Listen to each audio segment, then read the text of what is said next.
1 Crônicas. Capítulo 28. Então Davi reuniu em Jerusalém todos os príncipes de Israel, os príncipes das tribos e os capitães das turmas que serviam o rei, e os capitães dos milhares, e os capitães das centenas, e os administradores de toda a fazenda e possessão do rei e de seus filhos, como também os oficiais, os poderosos e todo homem valente. E pôs-se o rei Davi em pé, e disse: Ouvi-me, irmãos meus e povo meu. Em meu coração propus eu edificar uma casa de repouso para a arca da aliança do Senhor e para o estrado dos pés do nosso Deus. E eu tinha feito preparo para a edificar. Porém Deus me disse: Não edificarás casa ao meu nome, porque és homem de guerra e derramaste muito sangue. E o Senhor Deus de Israel escolheu-me de toda a casa de meu pai, para que eternamente fosse rei sobre Israel. Porque a Judá escolheu por soberano, e a casa de meu pai na casa de Judá. E entre os filhos de meu pai se agradou de mim, para me fazer reinar sobre todo Israel. E de todos os meus filhos, porque muitos filhos me deu o Senhor, escolheu ele, o meu filho Salomão, para se assentar no trono do reino do Senhor sobre Israel. E me disse: Teu filho Salomão, ele edificará a minha casa e os meus átrios, porque eu escolhi para filho, e eu lhe serei por pai, e estabelecerei o seu reino para sempre, se perseverar em cumprir os meus mandamentos e os meus juízos, como até ao dia de hoje. Agora, pois, perante os olhos de todo Israel, a congregação do Senhor, e perante os ouvidos de nosso Deus, guardai e buscai todos os mandamentos do Senhor vosso Deus, para que possuais esta boa terra, e a façais herdar a vossos filhos depois de vós para sempre. E tu, meu filho Salomão, conhece o Deus de teu pai, e serve-o com um coração perfeito e com uma alma voluntária, porque esquadrinha o Senhor todos os corações, e entende todas as imaginações dos pensamentos. Se o buscares, será achado de ti, porém se o deixares, rejeitar-te-á para sempre. Olha, pois agora, porque o Senhor te escolheu para edificares uma casa para o santuário. Esforça-te e faze a obra. E deu Davi a Salomão, seu filho, a planta do alpendre com as suas casas, e as suas tesourarias, e os seus cenáculos, e as suas recâmaras interiores, como também da casa do propiciatório. E também a planta de tudo quanto tinha em mente, a saber, dos átrios da casa do Senhor, e de todas as câmaras ao redor, para os tesouros da casa de Deus, e para os tesouros das coisas sagradas, e para as turmas dos sacerdotes, e para os levitas, e para toda a obra do ministério da casa do Senhor, e para todos os utensílios do ministério da casa do Senhor. E deu ouro segundo o peso do ouro, para todos os utensílios de cada ministério. Também a prata por peso, para todos os utensílios de prata, para todos os utensílios de cada ministério. E o peso para os castiçais de ouro, e suas candeias de ouro segundo o peso de cada castiçal, e as suas candeias. Também para os castiçais de prata, segundo o peso do castiçal, e as suas candeias, segundo o uso de cada castiçal. Também deu ouro por peso para as mesas da proposição, para cada mesa, como também a prata para as mesas de prata, e ouro puro para os garfos, e para as bacias, e para os jarros, e para as taças de ouro, para cada taça seu peso, como também para as taças de prata, para cada taça seu peso. E para o altar do incenso, ouro purificado por seu peso, como também o ouro para o modelo do carro, a saber, dos querubins que haviam de estender as asas e cobrir a arca da aliança do Senhor. Tudo isto, disse Davi, fez-me entender o Senhor por escrito da sua mão, a saber, todas as obras desta planta. E disse Davi a Salomão seu filho: Esforça-te e tem bom ânimo, e faze a obra. Não temas, nem te apavores, porque o Senhor Deus, meu Deus, há de ser contigo. Não te deixará, nem te desamparará, até que acabes toda a obra do serviço da casa do Senhor. E eis que aí tens as turmas dos sacerdotes e dos levitas para todo o ministério da casa de Deus. Estão também contigo para toda a obra, voluntários com sabedoria, de toda a espécie para todo o ministério, como também todos os príncipes e todo o povo para todos os teus mandados.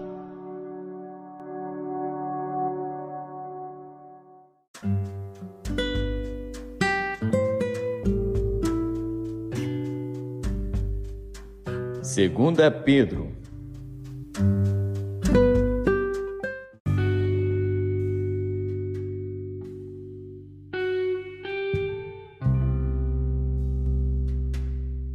Capítulo 2.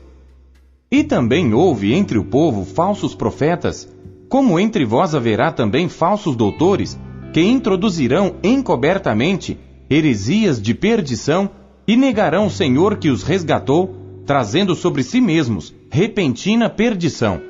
E muitos seguirão as suas dissoluções, pelos quais será blasfemado o caminho da verdade. E por avareza farão de vós negócio com palavras fingidas, sobre os quais, já de largo tempo, não será tardia a sentença, e a sua perdição não dormita.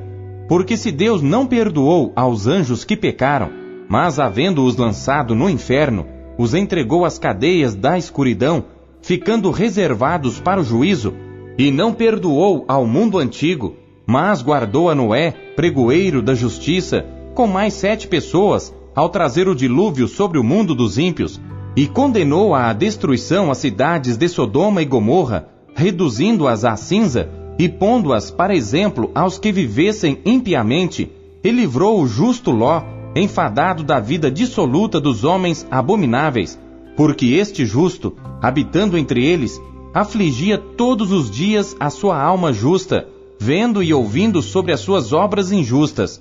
Assim sabe o Senhor livrar da tentação os piedosos, e reservar os injustos para o dia do juízo, para serem castigados.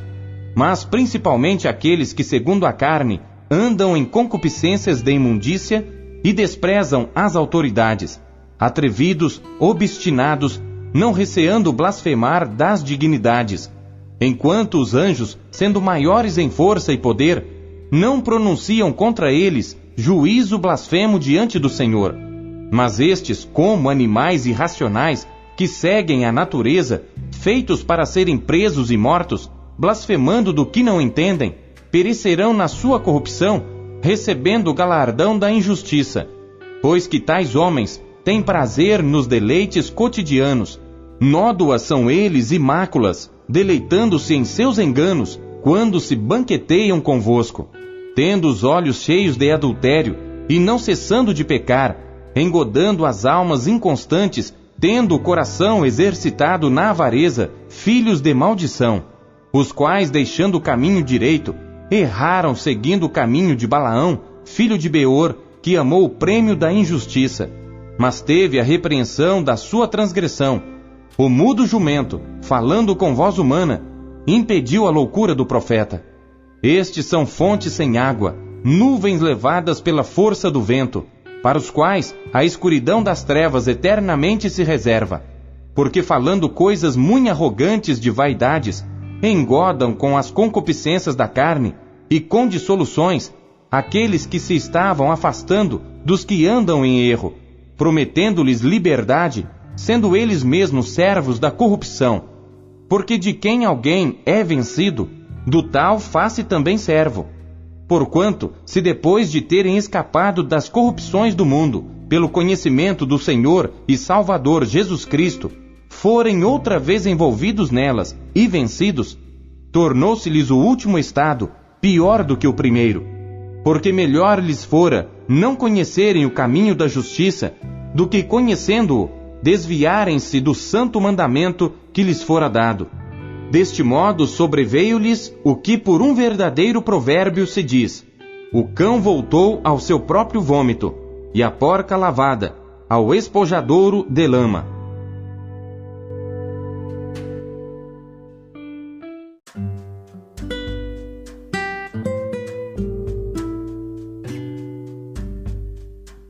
Miqueias.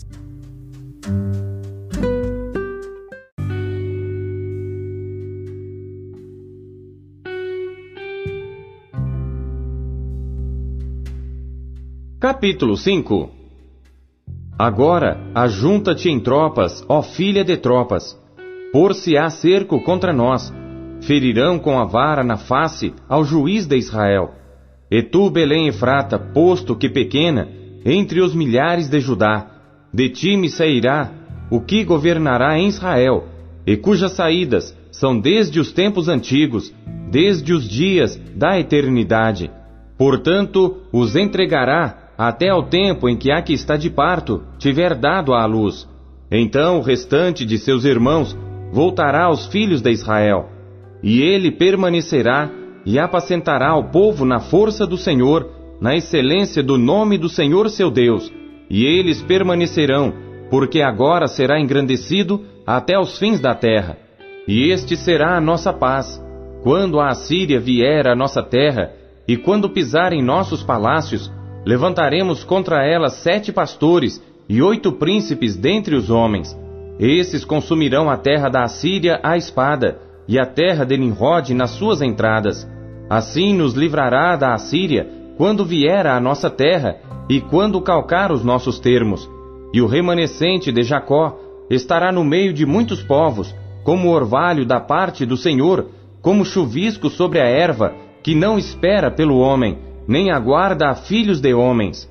E o restante de Jacó estará entre os gentios, no meio de muitos povos, como um leão entre os animais do bosque, como um leãozinho entre os rebanhos de ovelhas, o qual, quando passar, pisará e despedaçará, sem que haja quem as livre. A tua mão se exaltará sobre os teus adversários, e todos os teus inimigos serão exterminados. E sucederá naquele dia, diz o Senhor, que eu exterminarei do meio de ti os teus cavalos, e destruirei os teus carros, e destruirei as cidades da tua terra, e derrubarei todas as tuas fortalezas, e exterminarei as feitiçarias da tua mão, e não terás adivinhadores, e destruirei do meio de ti as tuas imagens de escultura e as tuas estátuas, e tu não te inclinarás mais diante da obra das tuas mãos, e arrancarei os teus bosques do meio de ti, e destruirei as tuas cidades, e com ira e com furor farei vingança sobre os gentios que não ouvem.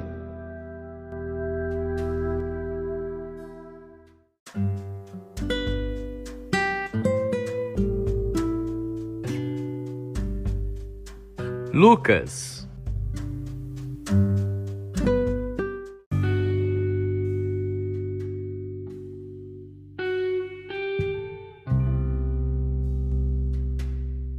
Capítulo 14. Aconteceu num sábado que, entrando ele em casa de um dos principais dos fariseus para comer pão, eles o estavam observando. E eis que estava ali diante dele um certo homem hidrópico. E Jesus, tomando a palavra, falou aos doutores da lei e aos fariseus, dizendo: É lícito curar no sábado? Eles, porém, calaram-se. E tomando-o, o curou e despediu. E disse-lhes: Qual será de vós o que, caindo-lhe num poço em dia de sábado, o jumento ou o boi, o não tire logo? E nada lhe podiam replicar sobre isto. E disse aos convidados uma parábola, reparando como escolhiam os primeiros assentos, dizendo-lhes: Quando por alguém fores convidado às bodas, não te assentes no primeiro lugar. Não aconteça que esteja convidado outro mais digno do que tu, e vindo o que te convidou a ti e a ele, te diga: Dá o lugar a este, e então, com vergonha, tenhas de tomar o derradeiro lugar. Mas quando fores convidado, vai e assenta-te no derradeiro lugar, para que quando vier o que te convidou, te diga: Amigo, sobe mais para cima. Então terás honra diante dos que estiverem contigo à mesa. Porquanto qualquer que a si mesmo se exaltar, será humilhado, e aquele que a si mesmo se humilhar, será exaltado. E dizia também ao que o tinha convidado: Quando deres um jantar ou uma ceia, não chames os teus amigos, nem os teus irmãos, nem os teus parentes, nem vizinhos ricos, para que não suceda que também eles te tornem a convidar, e te seja isso recompensado. Mas quando fizeres convite, chama os pobres, aleijados, mancos e cegos, e serás bem-aventurado, porque eles não têm com que tu recompensar, mas recompensado te será na ressurreição dos justos. E ouvindo isto, um dos que estavam com ele à mesa, disse-lhe: Bem-aventurado que comer pão no reino de Deus. Porém ele lhe disse: Um certo homem fez uma grande ceia e convidou a muitos. E à hora da ceia, mandou o seu servo dizer aos convidados: Vinde, que já tudo está preparado. E todos a uma começaram a excusar-se.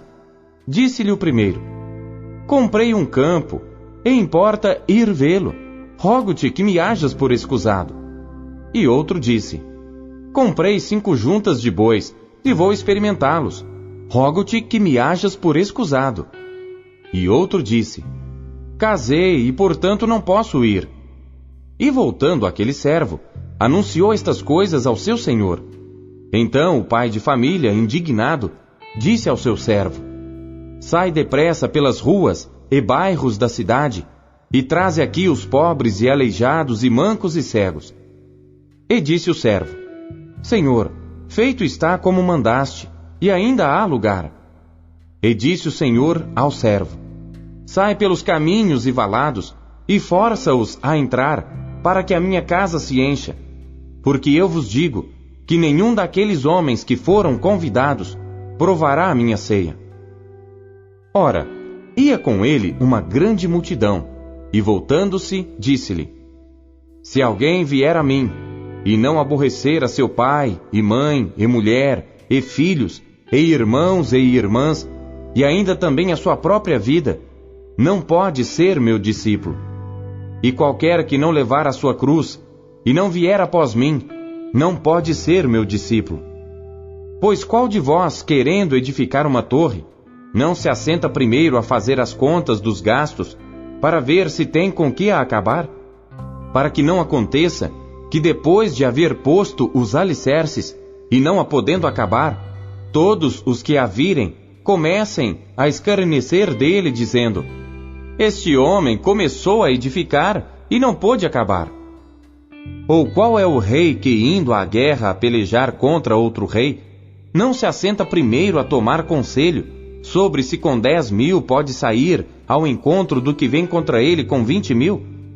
De outra maneira, estando o outro ainda longe, manda embaixadores e pede condições de paz.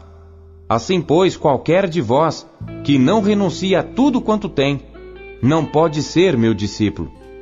Bom é o sal, mas se o sal degenerar, com que se há de salgar? Nem presta para a terra, nem para o monturo. Lançam-no fora. Quem tem ouvidos para ouvir, ouça.